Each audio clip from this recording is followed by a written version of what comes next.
So it's that time of the year that you're trying to really make your habit stick. It's March and you just can't figure out how to do it. Well, I've created a video on how you can actually make those habits stick.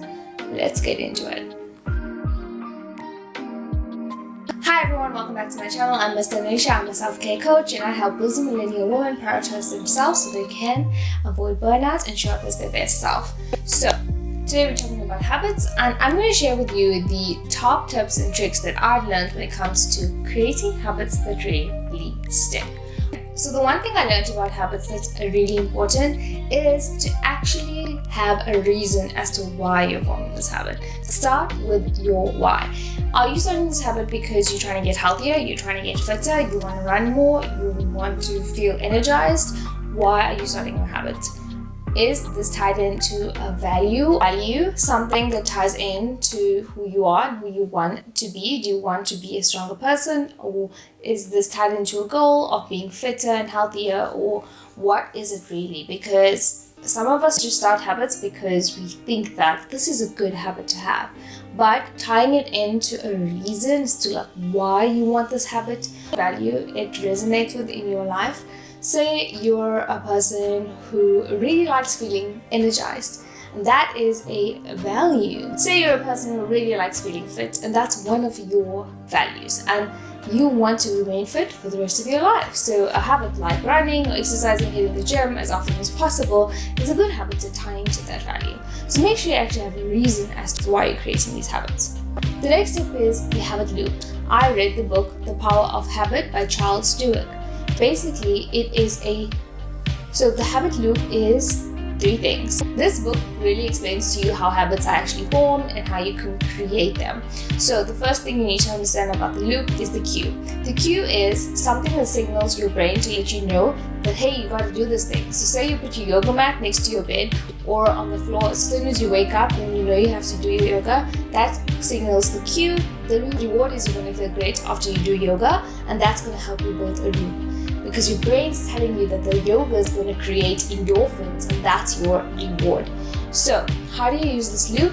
You basically create cues around your home, wherever you are, to signal to your brain that it's going to get a reward when it does that specific thing to create that cycle. So if you know that you need to go for a walk and your reward is a glass of wine, then remind yourself that you're going to get that glass of wine and that's your reward. So create that loop from using a cue and working on the reward so that you can create that routine. And every time that you need to do that habit, remember the reward, because your brain's already signaling you, and that really helps you create the routine. So say for example, taking your vitamins. My vitamins and my pills are by my bedside so that I can take some of them before I go to bed. I know that because I see them on my pedestal before I go to bed, so that really helps me form the habit loop. The other thing is that it doesn't take 52 days. I believe it can take you as many days as you like, as many days as you need to create these habits. So don't be harsh on yourself if it doesn't happen in the allocated time. Another tip is to stack those habits. What does that mean? Habit stacking was coined by S.J. Scott, and this was in his book known as Habit Stacking, 97 Small Life Changes That Take 5 minutes or less. In his book, he proposes that you can build routines and habits that don't require effort, because small wins build momentum because they're easy to remember and complete. So basically, you need to brush your teeth, then shower, then read your book and journal before you go to bed. And maybe you need to add and remember to take in your vitamins. You're going to slot that in that routine that you've already created so that you remember, because once your brain forms a loop of things that you remember to do and you slot that habit in right there, you tend to remember to do it even in the morning. If you are going to brush your teeth, shower, and you need to do some journaling or yoga or whatever it is in the morning, slot meditation in there because it's already part of your routine, and as you stack it, it becomes easier to remember and much easier to do. And this has really worked for me as well. Slotting in habits into existing routines has been a game changer for me. So definitely try that out and let me know if that works for you. The last thing about habits is practicing self-compassion. Self-compassion is what we really lack.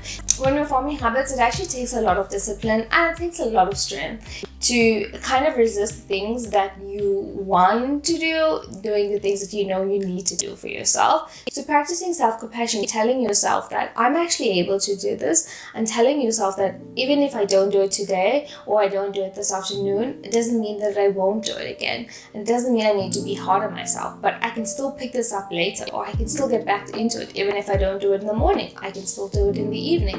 I can make time around this, and I don't need to be harsh on myself. If I'm harsh on myself, then it's just going to make it harder for me to create this habit, because now I am creating a negative self-talk within myself, and that's going to be more critical on me, and that's not going to help me because it's not motivating. Why would I want to do this habit if it just makes me feel crap and I say crap things to myself? So being compassionate and knowing that even if you fail today, doesn't mean you won't fail tomorrow, and doesn't mean that you have given up on this habit, doesn't mean you need to give up. It means that you need to find another way to create this habit and to make it stick. And you can use one of the tips that I've been through in this video to really get it to work.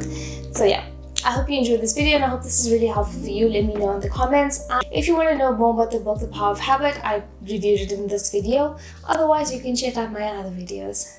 See you next time. Bye.